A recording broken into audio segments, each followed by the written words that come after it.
Eh ben, on en a eu un gros week-end de catch, hein. C'était ultra sportif. Et oui, on en a eu avec Clash at the Castle. On a eu également Game Changer Wrestling. On a eu du Japon.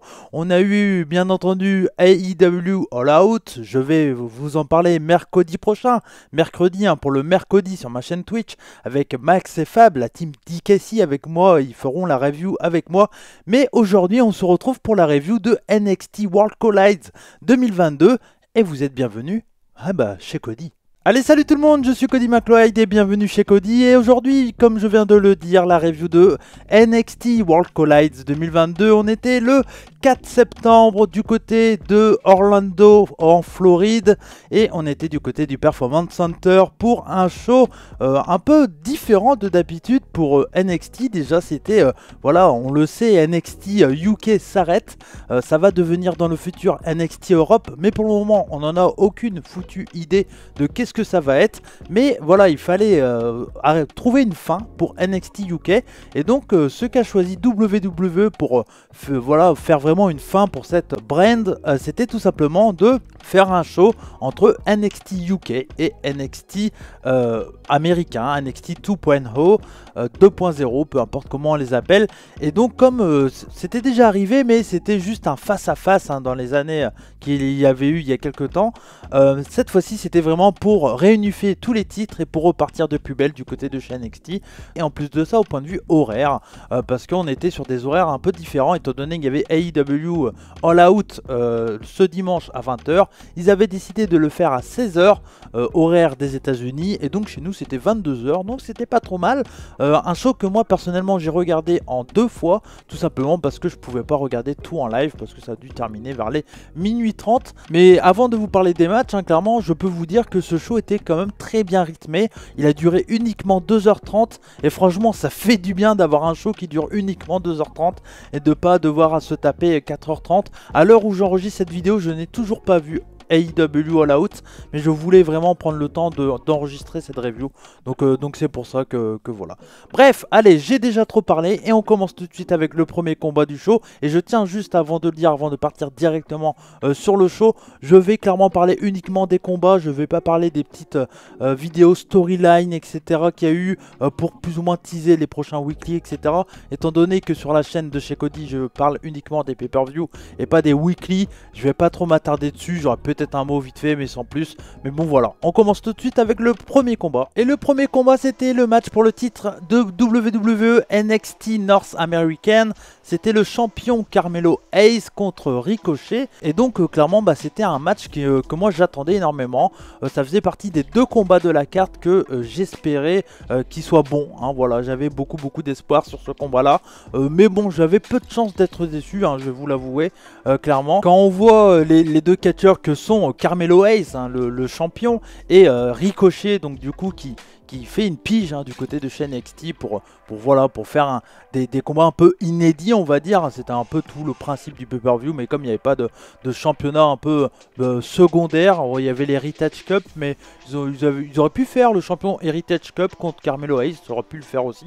Mais bon voilà, ils avaient décidé de faire un espèce de dream match entre Ricochet et Carmelo Hayes, qui a été connu dans les indépendants sous le nom de Christian Casanova.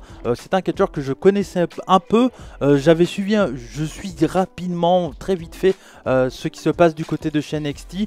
Donc voilà, je connaissais le catcheur Ricochet, il n'y a plus besoin de le présenter. Donc je m'attendais à clairement un très bon match. Et je vous le dis tout de suite, on a eu un super combat et un très bon choix d'opener. Sans aucun doute, c'était le match qu'il fallait faire et ils ont clairement bien fait. Il y a un détail qui est vraiment très précieux, je trouve, du côté de chez NXT et WWE en général, mais j'ai l'impression que NXT, les personnages sont beaucoup mis en avant. Il y en a aussi dans le main roster, mais on sent que c'était vraiment un choix de la part voilà, des producteurs et tout ça pour NXT 2.0. Et clairement, quand on voit le Carmelo Hayes arriver avec la tenue aux couleurs du titre North American et tout, c'est vraiment très stylé. Et franchement, j'ai rien à dire là-dessus, c'est très joli à regarder. Il n'y a pas trop de changements de plan et tout, donc ça fait plaisir. Et le match, clairement, c'est un match, si vous aimez tous les matchs de Hatfly où ça part dans tous les sens et tout, clairement, il faut aller le voir. C'est un match qui est ultra rythmé du début à la fin. Il y a Ricochet qui domine domine un peu son adversaire. Il y a Carmelo Hayes qui est accompagné de Trick Williams, qui sont coéquipiers, son manager, je sais pas trop, j'en sais pas beaucoup plus, je vous l'avoue. Et donc voilà, bien sûr Trick Williams, il essaye d'intervenir, et ce qui permet à Carmelo Hayes de prendre l'avantage. Mais ce qui est intéressant, c'est que Ricochet au début de combat, voilà, montre qu'il a beaucoup plus d'expérience, qu'il domine son adversaire. Les deux se contrent avec les mêmes prises et tout. C'est très intense d'entrée de jeu et c'est vraiment intéressant. Il y a la hit un peu de Carmelo, mais c'est pas très dérangeant. Elle est pas chiante comme hit. Quand je parle de hit, pour ceux qui ne sont pas au courant, c'est la domination du heal, du méchant sur le gentil, sur le face. Donc voilà, quand je dis hit, c'est ça. Et cette hit, elle est vraiment pas embêtante. Je trouve que rapidement, il y a des faux retours et tout ça qui sont très intéressants. Et voilà, les faux retours qui sont bien défendus hein, par le heal et qui lui permettent de garder l'avantage. Et où on a des doubles voilà, chocs en l'air où les deux font des springboards en l'air et puis ils se entrechoquent en l'air. C'était vraiment très très cool, j'ai rien à dire là-dessus. Le sprint final en fin de combat, quand le face a vraiment l'avantage alors qu'il y a des gros orages chez moi, je sais pas si vous avez entendu, mais ça fait peur. Le sprint final avant que je me fasse couper par l'orage, tout simplement, il est vraiment très très cool, j'ai rien à dire là-dessus. Ça part dans tous les sens, il y a des gros spots, c'est vraiment très excitant et on se demande comment ça va être fini. Moi j'espérais clairement que quoi qu'il arrive, peu importe la fin, que ce soit Ricochet qui gagne ou Carmelo Hayes qui gagne, j'espérais vraiment une fin clean en me disant bon, Ricochet on peut pas dire qu'il est mis voilà, over à fond dans le main roster. S'il prend une défaite clean par Carmelo Hayes, c'est pas très très grave. Malheureusement pour moi et pour je pense un peu pour tout le monde, ils ont choisi la facilité en faisant une fin où Tricky Williams intervient, etc. Du coup, Ricochet un peu occupé. Carmelo Hayes en profite pour faire un roll-up, un schoolboy. Et donc gagne sur un schoolboy. Bon, j'étais un peu déçu sur la fin du match, mais le match en lui-même est quand même fantastique. Il y a vraiment des gros spots dans tous les sens. J'ai adoré le combat. C'était hyper intense. Ricochet mais hyper over son adversaire. Carmelo Hayes, c'est vraiment une méga star. Enfin, en tout cas, il y a un gros potentiel de méga star. En plus, maintenant, avec Triple H au booking du main roster, j'ai assez confiance de pourquoi pas en faire un bon champion américain ou voilà, un champion du style. Ça pourrait être très, très intéressant. Donc voilà, un peu déçu de cette fin, mais bon, malheureusement, ça ne sera pas la seule fin qui me déçoit un peu dans ce pay-per-view. Mais j'ai mis quand même une très bonne note. Franchement, c'est un match que je peux que vous conseiller. J'ai mis 4,25. Voilà, un match à rattraper. Surtout, n'hésitez pas à aller voir ça. C'était très très bien. Voilà, vraiment un très bon choix d'opener. Juste avant le match pour les titres par équipe, on voit une promo où on voit Roderick Strong qui est au sol dans le parking et donc au sol et en sang, voilà, il y a toute son équipe, les Diamond Mines, et donc c'est les frères Creed et puis Damon Kemp qui sont autour du corps un peu inanimé, on va dire, de Roderick Strong et qui sont tristes et tout ça. Et donc ils se disent bon voilà, Roderick Strong est pas là mais on va lui rendre honneur et on va vous les gars, c'est Kemp qui parle aux Creed Brothers, vous allez récupérer les titres. Enfin vous allez garder vos titres parce qu'ils sont champions NXT et donc ça sera maintenant. Et donc le match pour le titre NXT Tag Team Title et NXT UK Tag Team Title, donc le match où on rassemble les deux titres, c'était un Elimination Fatal 4-Way Unification match. Et donc il y avait les champions de NXT UK, Brooks Jensen et Josh Briggs, qui sont donc les champions de NXT UK. Il y avait donc les Creed Brothers, Brutus Creed et Julius Creed, les champions de NXT 2.0. Les Pretty Deadly qui sont des anciens champions de NXT UK mais qui sont arrivés du côté de chez NXT. Je crois qu'ils ont même été champions NXT également. Je crois qu'ils ont pris déjà les deux titres. Donc c'est Elton Prince et Kit Wilson. Et les derniers dans ce match c'était Gallus, Mark Coffey et Wolfgang qui étaient accompagnés également de Joe Coffey. J'ai trouvé vraiment très dommage de ne pas mettre Mark et Joe Coffey en fait dans ce combat là. Alors j'imagine que ça doit être un peu expliqué tout ça, mais c'est bête parce que les frères Coffey, dans mes souvenirs, que ça soit au début de NXT UK ou dans les Indés en Angleterre, c'était vraiment une très très bonne équipe. Donc un peu déçu vraiment que les frères Coffey n'étaient pas ensemble, mais bon voilà, c'est un petit détail. Les deux équipes commencent à s'attaquer directement et il y a deux catcheurs sur le ring. Voilà, le but du match clairement c'est de montrer que les Creed Brothers sont super forts et franchement ils sont vraiment très très forts. Ils me font vraiment passer à Jason Jordan et Chad Gable à l'époque, hein, voilà. Donc c'est vraiment une équipe qui est très intéressante avec des belles germanes, des beaux moves de lutte et tout, c'est vraiment cool. Les deux femmes qui accompagnent l'équipe de Brooke Jensen et Josh Briggs et l'équipe également de Pretty Deadly qui sont un peu en feud et tout ça, s'attaquent à un moment, ça part un peu dans tous les sens. Après tout ce bordel avec les femmes, on a Mark Coffey qui élimine dans un premier temps les champions UK, Briggs et Jensen, donc voilà. Derrière on a les Creed Brothers qui éliminent Gallius et donc on a un face à face Pretty Deadly et Creed Brothers, alors que les Creed Brothers avaient l'avantage et allaient garder leur titre et prendre également les titres de NXT UK. On a Gallius et Briggs et Jensen qui continuent à se battre. Ils étaient sûrement en rivalité du côté de chez NXT UK et donc ils commencent à se battre et tout ça. Il y a un des Creed qui fait le tomber sur l'un des Pretty Deadly et l'arbitre sort du ring pour faire le tomber. Ça il le fait jamais, donc quand je l'ai vu sortir je me suis dit c'est clair et net, il va se faire tout simplement taper. Et effectivement les deux équipes qui se battaient sur la rampe d'entrée l'ont foncé dedans. Du coup on a un ref bump, derrière les Pretty Deadly en profitent, essayent d'utiliser des armes et là il y a Damon Kemp qui accompagne les Creed Brothers, je vous l'ai dit tout à l'heure, qui arrive et qui intervient pour aider pour aider son équipe.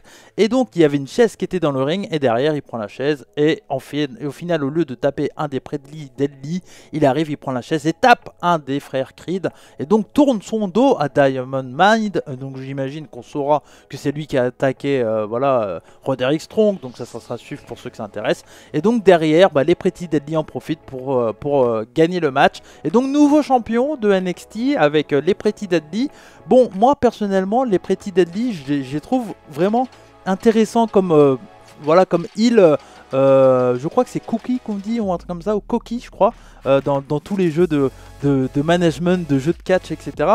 Mais les heals un peu, avec un peu à la manière d'un Ric Flair ou ce genre de personnages très délurés, très colorés. Moi j'aime beaucoup, c'est pas des personnages qu'on voit tant que ça dans le catch actuel, pardon. Et donc moi personnellement ça m'intéresse plutôt bien d'avoir des heals comme ça qui trichent, qui gagnent. C'est leurs personnages, ils sont détestables et clairement ils le font plutôt bien. Donc moi je suis plutôt content, je trouve que c'est plutôt une bonne équipe. Derrière les Creed Brothers, je pense que ils vont avoir leur histoire sûrement avec Damon Kemp et tout ça. Donc ça va être intéressant à suivre pour le coup. Mais moi je trouve que c'est toujours plus facile et on sait que WWE adore mettre des heals champions pour que des faces courent après. C'est ce qu'ils ont fait, ils n'ont pas trop pris de risques, beaucoup d'overbooking, mais je trouve que ça n'empêche pas que le match est de qualité. J'ai mis une belle note, j'ai mis 3,75, c'est un match qui est plutôt à rattraper je trouve. Il y a des très bons spots, les 4 équipes sont assez intéressantes. Moi c'est vraiment les Creed Brothers et les Pretty Deadly que je retiens. Voilà, Gallus et l'autre équipe que j'ai pas leur nom, Brooke Jensen et Josh Briggs, voilà. Bon, j'ai pas trop aimé, pas tant que ça. Mais en tout cas, voilà, les Pretty Deadly, nouveaux champions. C'est des bons heals old school, c'est plutôt intéressant. On va voir ce que ça va donner pour la suite. Mais voilà, 3,75. On enchaîne tout de suite avec le match pour le titre NXT Women's Title et NXT UK Women's Title. Et donc c'était Meiko Satomura, la championne de NXT UK, qui défendait son titre contre Mandy Rose, la championne de NXT, et Blair Davenport, qui était en rivalité avec Meiko Satomura. Et je crois qu'elle avait rejoint NXT normal, je crois. Et en fait, l'une des histoires de ce match aussi, c'est qu'il y avait une défense de titre de Meiko Satomura contre Blair Davenport, et dans ce match là Blair Davenport s'était gravement blessée et je crois qu'après ça elle est partie chez NXT si je dis pas de bêtises. Donc voilà, c'était l'une des raisons qu'elle était dans ce match et clairement moi je me suis dit si elle est là, je pense que c'est pour prendre le titre. Bon, j'avais mal vu, si elle était là, c'était pour prendre le tombé. Hein, voilà, je vous le dis tout de suite. Et clairement, je vais vous l'avouer, moi, Mandy Rose, de base, je suis pas un grand fan. Je me dis que, voilà, je comprenais pas trop. Enfin, voilà, c'est le genre de catcheuse que j'étais pas grand fan. Et je trouve que NXT a fait du super travail avec elle. Alors, ça sera jamais la meilleure catcheuse au monde. Mais clairement, je trouve que c'est une catcheuse qui, en tout cas, ne fait pas tâche. Et on peut pas le nier, hein, physiquement parlant. Elle est assez charismatique, hein, cette femme, cette catcheuse, et franchement je trouve qu'elle fait très bien le boulot. Et quoi qu'on en pense, ben voilà, ça marche du côté de chez NXT. Il y a pas mal de fans malgré que c'est une heel. Les gens l'aiment beaucoup, donc bon bah voilà, ils ont réussi à trouver ce que leur public aime bien, donc bah tant mieux pour eux. Moi je trouve que c'est pas mal, je trouve que voilà, un peu comme Liv Morgan, on sent que ça part un peu de loin, mais au fur et à mesure bah ça travaille bien, et franchement je trouve qu'elle a pas du tout fait tâche dans ce combat, dans ce triple threat match, où clairement Meiko Satomura bah elle est là pour mettre du work rate dedans avec Blair Davenport, même si au final il n'y a pas tant que ça d'échange 1 contre 1, c'est surtout du 2 contre 1 entre Mandy Rose et Blair Davenport contre Meiko Satomura. Meiko Satomura, dès qu'elle est en 1 contre 1, elle éclate un peu tout le monde facilement, mais voilà, le truc qui est intéressant dans ce combat là, c'est que Mandy Rose bah, elle ralentit pas du tout le match. Le match est plutôt fluide, c'est plutôt rapide, c'est plutôt cool, et en fin de combat où on pense clairement que Meiko Satomura bah, va remporter le match, au final bah, Mandy Rose elle arrive et puis elle fait un coup au 2 un peu, et elle profite pour faire le tomber à Blair Davenport, parce que Meiko Satomura tombe à l'extérieur du ring, et du coup elle fait le tomber et elle garde le titre, elle prend le titre NXT UK, donc elle devient championne voilà, des deux brands, même si je pense qu'elle deviendra juste une championne du coup. Donc Mandy Rose qui garde son titre. Bon, j'étais un peu surpris parce que clairement pour moi c'était pour Blair Davenport, mais je pense que Blair Davenport elle est encore pas du tout construite du côté de chez NXT. Nous on la connaît, on sait qui c'est, on sait que c'est Bea Priestley pour beaucoup de monde, que c'est une grande catcheuse européenne et tout ça, mais pour le public américain, c'est clairement le public cible hein, pour NXT, ben voilà, ils la connaissent pas, et je pense que c'est plutôt intelligent de continuer avec Mandy Rose qui est populaire, bien aimée, qui est vraiment pas mal. Elle fit clairement dans le produit qu'est NXT. Bon, c'était vraiment pas déconnant comme combat, j'ai mis 3,5. Meiko Satomura, je pense pas qu'elle va rester beaucoup, ou elle sera peut-être en coach, mais je pense pas qu'on la verra maintenant à l'écran.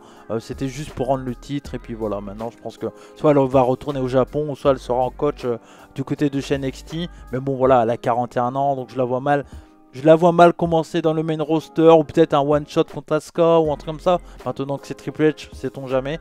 Mais sinon, non, voilà, je la vois pas continuer. Mandy Rose, c'est intéressant. Et puis Blair Davenport, ils vont continuer à la construire. J'ai aucun doute là-dessus. Donc voilà, un petit 3,5. C'était un bon match. On enchaîne avec le match pour le titre NXT Women's Tag Team Match. Le match pour les titres par équipe Women's de NXT. Katana Chance et Kayden Carter faisaient face à Doudrop et Nikki ASH. Le match est ultra classique mais bien plaisant quand même. Où on a Doudrop avec toute sa puissance qui domine les deux catcheuses. On a voilà, une grosse domination des catcheuses plus expérimentées qui dominent les jeunes catcheuses Katana Chance et Kayden Carter. Puis derrière, voilà le comeback avec le retour rapide de Kayden Carter. On a Doudrop et Nikki ASH qui dominent à nouveau leur adversaire. On pense clairement qu'elles vont gagner le combat. Et puis là, on a de l'overbooking à nouveau avec l'intervention de Toxic Attraction qui arrive dans le ring. On sent qu'il y avait une histoire entre eux, je ne sais pas trop, j'ai pas suivi. Les championnes en profitent derrière parce qu'il y a Nikki H, trop dur à dire, qui va à l'extérieur et qui se bat contre Toxic Attraction. Et derrière, les championnes en profitent, font un combo, voilà, plein de moves d'affilée sur Doudrop. Et derrière, elles enchaînent avec le tombé pour la victoire. Donc on garde à nouveau les titres sur les championnes de NXT. On met pas des nanas ou des mecs du main roster champion chez NXT. Cette fin est un peu dommage parce que le match était vraiment cool, ça bougeait vraiment bien sur la fin. On fait encore de l'overbooking, on protège encore à nouveau les catcheuses du main roster, et clairement il n'y a pas besoin, vu le booking de Doudrop et de Nikki H du côté du main roster. Franchement, ça prenait une défaite clean contre Katana Chance et Kayden Carter, c'était vraiment pas gênant. Bon voilà, on prend vraiment pas de risque, hein. C'est vraiment booking zéro, on prend vraiment le moins de risques possible. C'est vraiment pour moi le gros défaut on va dire du show, c'est vraiment sur la façon de finir les combats pour les 3/4 des combats. Bon voilà, mais ça n'empêche pas que pour moi c'est pas parce que la fin est pourrie que ça en fait un match pourri. Le match est plutôt plaisant, j'ai mis 3,25. Voilà, j'ai trouvé que c'était un bon match. Katana Chance et Kayden Carter, ça peut être pas mal. Bon voilà, m'ont pas non plus impressionné de fou, mais je vois beaucoup d'améliorations hein, du côté des deux catcheuses que j'avais connues au Mae Young Classic en 2018, 2019, 2018 je crois. Donc voilà, beaucoup d'évolutions pour elles, c'est intéressant, elles ont gardé leur titre, mais bon voilà, encore de l'overbooking, c'est un peu dommage. Et notre main event, c'était le match pour le titre WWE NXT et WWE NXT UK. Tyler Bate, le champion NXT UK, défendait son titre contre Bron Breakker, le champion WWE NXT. C'est un match qui est hyper intéressant parce qu'on a clairement le futur du catch un peu sous les yeux dans ce combat-là. Hein. Tyler Bate a seulement 25 ans. Moi, j'ai l'impression de le connaître depuis au moins 10 ans. Je pense que quand j'ai commencé à le voir sur les réseaux, tout ça, il devait avoir 18 ans, un truc comme ça, 17-18 ans, quelque chose comme ça. L'une des premières fois que je l'ai vu, bah voilà, c'est du côté de chez WCPW. Voilà, j'en ai déjà parlé dans la vidéo sur Rey Mysterio. Et quand il a gagné le titre UK, parce que c'est le premier champion de la brand UK, il avait à peine 20 ans, donc c'est quand même... voilà, il avait 19 ans, je crois, quelque chose comme ça. Il avait gagné contre Pete Dunne. Donc voilà, c'est un catcheur qui est quand même fantastique, qui est là depuis très longtemps et qui est toujours aussi bon. Moi, ça faisait longtemps que je l'avais pas vu sur un ring parce que je regardais pas NXT UK et clairement il m'a prouvé qu'il est encore exceptionnel. Donc franchement, c'était un très bon combat et derrière en plus, bon voilà, Bron Breakker, hein, c'est tout ce qu'on peut voir du côté du main roster. C'est clairement, voilà, il a tout pour devenir ta future top star. Le mec est physique, agile, il est très très jeune, seulement 24 ans et en plus de ça, c'est un nom, hein, voilà, même s'il a Bron Breakker comme nom, mais ils le disent clairement que c'est le fils de Rick Steiner. Donc voilà, c'est quelqu'un de la famille du catch, etc. Donc il a tout pour être une star. Franchement, sans aucun doute, le match est excellent. Vraiment un super mélange entre catch WWE et catch indie. C'est hyper rythmé, c'est vraiment bien spot. Mais en même temps, voilà, intelligent. Le selling est bon des deux côtés. Tyler Bate va malheureusement pas gagner le match. Donc il perd son titre NXT UK. Il avait juste pris pour le perdre hein, contre Bron Breakker. Je m'en doutais un peu. Bron Breakker, c'est clairement la future star. Il le garde au chaud. Je pense que s'ils le font passer maintenant au main roster, il n'y a pas trop d'utilité. Donc je pense autant attendre tranquillement de le garder au chaud. Pourquoi pas pour le Royal Rumble, pour le donner un premier match à WrestleMania. Ça peut être aussi une idée. Ou après WrestleMania, le faire arriver. Ça pourrait, voilà, ça pourrait être le cas également. Mais en tout cas, le match, c'est clairement un match à voir. C'est un super combat. C'est hyper bien équilibré. Tous les prises de Bron Breakker sont hyper impactantes. Et ça, c'est hyper intéressant. Tyler Bate, je suis un peu curieux de voir qu'est-ce qu'ils vont en faire. D'après des machins, des trucs que j'avais entendus, mais bon voilà, vous le savez, je suis pas grand fan de ça, mais je suis obligé un peu de le dire. On disait, ah ça serait bien s'il rejoint, pourquoi pas, l'équipe de Sheamus et tout ça, avec Pete Dunne, pourquoi pas, hein, why not. Mais dans l'idée, je serais plutôt intéressé qu'il reste du côté de chez NXT. Ça m'intéresse, je pense qu'il y a des programmes à faire qui sont assez intéressants. Et vu son style, on pourrait avoir des face-à-face un peu particuliers. Pourquoi pas le mettre contre Carmelo Hayes pour le titre North American. Ça pourrait être vraiment cool. Donc voilà, je suis curieux de voir. Mais le match en lui-même, il est vraiment très très bon. J'ai mis une grosse note, j'ai mis 4,5 sur 5. C'est un excellent main event. Je suis pas déçu de la victoire de Bron Breakker. C'est assez logique pour moi. Donc voilà, mais franchement c'était vraiment cool et ça termine vraiment un vrai bon show de NXT World Collide 2022. Pour faire un petit résumé, voilà, comme je l'ai dit, le show est vraiment bon. Les deux matchs à voir, c'est clairement l'opener et le main event. La note complète du show, c'est 3,75. Voilà, je pense que c'est une très bonne note pour ce show là. Ce qui m'a plu le plus, c'est le rythme du show parce que c'est 2h30 et encore il y a beaucoup de pubs. Donc si vous le rattrapez en replay, je pense que c'est 1h30 de catch. Et du coup, peut-être pas 1h30, allez, 2 heures de catch. Et franchement, c'est très plaisant. Ça bouge bien. Les matchs ont tous du temps. Voilà. Après, il faut aimer le côté coloré et tout ça de NXT. Ça plaît pas à tout le monde. Ça, je peux le comprendre. Mais moi, personnellement, bah, ça m'a plutôt bien plu. Et voilà pour cette review de NXT World Collide chez Cody. J'espère que cette vidéo vous a plu. N'hésitez pas, bien entendu, si vous voulez me voir parler de AEW All Out à venir. Là, la vidéo sort mercredi et c'est ce soir, mercredi, à partir de 21h sur ma chaîne Twitch. Le lien est dans la description. N'hésitez pas à venir si vous voulez me voir, savoir qu'est-ce que j'ai pensé de AEW All Out. Et je vous parlerai également de Game Changer Wrestling, etc. etc. Plein de choses, vous le savez. Chez Cody, on parle de tous les styles de catch. Hein, voilà. Il y en a, ils croient que non, mais si. On parle de tout, et même de All Elite, hein, comme quoi. Hein, voilà.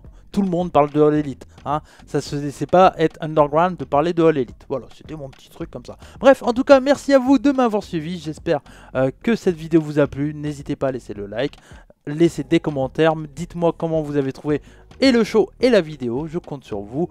Comme je le dis tout le temps, hein, banzai. Et surtout, n'oubliez pas, soyez curieux.